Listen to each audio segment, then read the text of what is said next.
ঘুগনি রান্না করতে যেমন সহজ, খেতেও কিন্তু অসাধারণ। চর্বি দিয়ে ঘুগনি রান্না করেছি আজ। এরকমের ঘুগনি আমার ভিডিওতে আজকে প্রথম রান্না করলাম। রান্না করতে যেমন সহজ তেমনি স্বাদেও ভরপুর। ঘুগনি কিন্তু অনেকভাবেই রান্না করা যায়। আলু দিয়ে ঘুগনি রান্না করা যায়, আবার গাজর বিনস দিয়েও রান্না করা যায়, আবার চর্বি দিয়েও রান্না করা যায়। আজকে আমি চর্বি দিয়ে ঘুগনি রান্না করেছি, আর রান্নাটা এত ভালো হয়েছে, খেতেও কিন্তু অসাধারণ হয়েছে। নমস্কার বন্ধুরা, লতা কিচেনে তোমাদের স্বাগত। আজকে আমি ঘুগনি রান্না করব, আর তার জন্য আমি সব কিছু নিয়ে নিয়েছি, আর কড়াইটাও বসিয়ে দিয়েছি। আর এদিকে দেখো আমি 200 গ্রাম মতন মাটন নিয়েছিলাম। মাটনের সাথে 200 গ্রাম মতন আমার চর্বি রয়েছে, আর আমি সেই চর্বিগুলো রেখে দিয়েছি। আর এদিকে আমি আলু কেটে নিয়েছি একটু বড় বড়। আর এদিকে আমি লঙ্কা আর জিরে বেটে নিয়েছি, শুকনো কোটা জিরে রেখেছি, আদা রসুন বেটে রেখেছি, পেঁয়াজটাও আমি বেটে রেখেছি, আর কিছুটা পেঁয়াজ আমি কুচি করে রেখেছি। আর এদিকে তেজপাতা, গরম মশলা, শুকনো লঙ্কা যা যা লাগে আমি নিয়ে নিয়েছি। রান্না করতে তো বেশি কিছু লাগে না, এই কয়টা জিনিস হলেই হয়ে যাবে। আর এদিকে আমি মটর ডাল সারা রাত ভিজিয়ে রেখেছিলাম, আর ভেজানোর পরে একটু নরম হয়ে গেছিলো। তারপরে আমি প্রেশার কুকারে সিটি দিয়ে নিয়েছি, একদম গলে গিয়েছে। আমি তোমাদের একটু দেখিয়ে দিচ্ছি, এত সুন্দর গলে গিয়েছে। ডালগুলো খুব ভালো। আর ঘুগনি রান্না করার জন্য সবসময় এরকম ভালো ডাল নিতে হবে। আর আমার ডালগুলো খুব ভালো হয়েছে, একদম গলে গিয়েছে, সুন্দর সিদ্ধ হয়েছে। আমি প্রেশার কুকার থেকে আমি একটা থালায় নামিয়ে নিচ্ছি, আর জলটা একটু ঢেলে দিচ্ছি। আর যেগুলো পড়ে যাচ্ছে আমি পরে তুলে নিচ্ছি।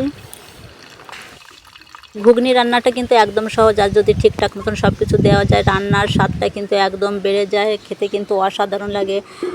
আর আমি এদিকে কড়াইটা গরম হয়ে গেছে, তাই তেল দিয়ে দিচ্ছি। তেলটা একটু গরম হলে আমি আলুগুলো দিয়ে দেবো। প্রথমে মাংসর মতন আলুগুলোকে আমি ভালো করে কষিয়ে নেব। আলুগুলো একটু লাল লাল হবে, তারপরে আমি আলুগুলোকে তুলে নেব। কিছু সময় ধরে আমি আলুগুলোকে নেড়ে চেড়ে দিয়েছি। দেখো আলুগুলো সুন্দর ভাজা হয়ে গেছে, এবার আমি নামিয়ে নিচ্ছি। একটা বাটিতে আমি আলুগুলোকে সব নামিয়ে নিচ্ছি। আর কিছুটা তেল রয়ে গেছে, এই তেলের ভিতরে আমি বাকি মশলাগুলো ভাজবো। আলুগুলো ভাজা খুব সুন্দর হয়েছে, দেখলেই বোঝা যাচ্ছে। আর এদিকে আমি দিয়ে দিচ্ছি গোটা গরম মশলা, 2টো শুকনো লঙ্কা, আর দেবো কয়েকটা জিরে, গোটা জিরে, আর দিয়ে দিচ্ছি একটা তেজপাতা। ভালো করে নেড়ে চেড়ে নেব। এবার দিয়ে দিচ্ছি কুচনো কিছু পেঁয়াজ। আমি যেহেতু কুচনো পেঁয়াজ নিয়েছি, এবার বাটা পেঁয়াজও নিয়েছি, আমি কুচনো পেঁয়াজটা ভেজে নেব, তারপরে আমি বাটা পেঁয়াজটা দেব। এবার আমি দিয়ে দিলাম আদা আর রসুন বাটাটা। ভালো করে নেড়ে চেড়ে মিশিয়ে নিচ্ছি তেলের সাথে। এটাকে একটু ভেজে নেব। তারপরে আমি দিয়ে দিচ্ছি জিরে আর শুকনো লঙ্কা, আমি একসাথে বেটে রেখেছিলাম, সেটাও আমি দিয়ে দিলাম। এর সাথেও ভালো করে নেড়ে চেড়ে নিচ্ছি। ভালো করে মেশানোর পরে একটু দেখো ভাজা হয়ে গেছে। তারপরে আমি দিয়ে দিচ্ছি এর ভিতর পেঁয়াজ বাটাটা। এটাকেও আমি এর সাথে ভালো করে ভেজে নেব, আবার ভালো করে মিশিয়ে দেবো এর সাথে। এক এক করে মশলা সব আমি একবারে ভেজে নিচ্ছি। দেখো মশলাটা আমার খুব সুন্দর ভাজা হচ্ছে। আর এদিকে আমি কিছু চর্বিটা নিয়েছিলাম, চর্বিটার অর্ধেকটা আমি দিয়ে দিচ্ছি, আর কিছুটা রেখে দিচ্ছি, পরে দেবো। আমি যখন দেবো তোমাদেরকে বলে দেবো। আমি এটাও মশলার সাথে ভেজে নিচ্ছি, কেননা মশলা চর্বি দিলে তেলটা একটু ছাড়বে, আর মশলাটা ভাজাটাও খুব ভালো হবে।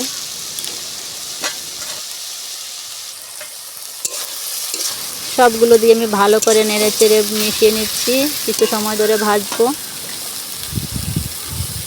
আমি আবার দিয়ে দিচ্ছি একটু লবণ আর একটু হলুদ, 1/2 চামচ মতন লবণ দিয়েছি, আর 1/2 চামচ মতন হলুদ দিয়েছি। এবার একটু জিরে দিয়েছি, আর একটু ধনিয়া দিচ্ছি, আর দিয়ে দেবো একটু লঙ্কার গুঁড়ো কালারের জন্য। মশলাটা আমি ভালো করে ভেজে নিয়েছি। আর এবার ভেজে রাখা আলুগুলো আমি সব দিয়ে দিচ্ছি, আবার এর সাথে আমি ভালো করে নেড়ে চেড়ে মিশিয়ে নিচ্ছি। আর যে ডালগুলো আমি সিদ্ধ করে রেখেছিলাম, সেই ডালগুলো সব দিয়ে দিচ্ছি। ডালগুলো আমি এর সাথে ভালো করে কষিয়ে নেব। কিছু সময় ধরে নেড়ে চেড়ে নেব, 5 মিনিট মতন আমি ডালটাকেও এর সাথে ভাজবো। দেখো ডালগুলো আমি অনেক সময় ধরে ভেজেছি। এবার আমি একটু জল দিয়ে দেবো, বেশি জল দেব না, কেননা আমার ডালটাও সিদ্ধ, আলুটাও আমার ভাজা রয়েছে। এবার আমি পরিমাণ মতন জল দেব। এমন জল দিতে হবে যেন রান্না শেষ হওয়ার পরে গামাখা গামাখা ঝোল থাকে। আর আমি পরিমাণ মতন লবণ আর হলুদ দিয়ে দিচ্ছি। এবার ফুটতে থাকুক। আর এদিকে আমি চর্বিটাকে আমি একটু হলুদ দিয়ে মেখে নিচ্ছি, আর এই ঝোলের উপরে আমি চর্বিটাকে দিয়ে দেব। তার জন্য আমি হলুদ দিয়ে ভালো করে মেখে নিয়েছিলাম। আর এখন আমি চর্বিটাও এর সাথে দিয়ে দিচ্ছি। চর্বিটা এর সাথে দিলে দেখতেও ভালো লাগবে আর গলেও যাবে না, উপরেও থাকবে, খুব ভালো লাগবে দেখতে আর খেতে তো স্বাদ বাড়বেই। আমি একটু ঢাকনা দিয়ে ঢেকে রাখছি আর 5 থেকে 10 মিনিট মতন আমি জাল দেব। হাই আঁচে আমি জাল দিয়েছি আর দেখো কত সুন্দর ফুটেছে। আমি আবার একটু নেড়ে চেড়ে নিচ্ছি। আমি ভালো করে জাল দিয়ে দিয়েছি আর একটু দেখিয়ে দিচ্ছি আলুটা কীরকম গলেছে। দেখো আলুটা খুন্তি দিয়ে ছোঁয়া মাত্রই গলে যাচ্ছে। আমার রান্নাটা প্রায় শেষের দিকে, আর বেশি সময় ধরে রান্না করব না, কেননা এবার নামানোর সময় হয়ে গেছে। আর নামানোর আগে আমি এর সাথে আর একটা জিনিস মেশাই দেবো। 1 চামচ মতন চিনি দিয়ে দেব। চিনি দিলে কালারটা এত ভালো আসে আর স্বাদটাও অনেকটা বেড়ে যায়। আর দিয়ে দিচ্ছি 1/2 চামচ মতন গরম মশলার গুঁড়ি। এবার এই দুটোকে ভালো করে মিশিয়ে নেব আর 2 মিনিট মতন জাল দেব, তারপরে আমি নামিয়ে নেব। আমার রান্নাটাও হয়ে গেছে, এবার আমি নামিয়ে নেব। ঘুগনির ডালটা রান্না করতে একদম সহজ। আমার ভিডিওটা কেমন লাগলো জানাবে। আর এই ছিল আমার ঘুগনির রেসিপি, খাসির চর্বি দিয়ে ঘুগনি রান্নার রেসিপি। ভিডিওটা কেমন লাগলো জানাবে। আর যারা যারা দেখছো লাইক কমেন্ট সাবস্ক্রাইব করে আমার পাশে থেকো। আর এভাবে একবার বাড়িতে রান্না করে খেয়ে দেখবে, খুবই ভালো লাগে। আমরাও আজকে এরকম রান্না করে খেয়েছি, খুবই ভালো লেগেছে। আর ভিডিওটা তোমাদের কেমন লাগলো অবশ্যই করে জানাবে। আর আমার পাশে থেকো,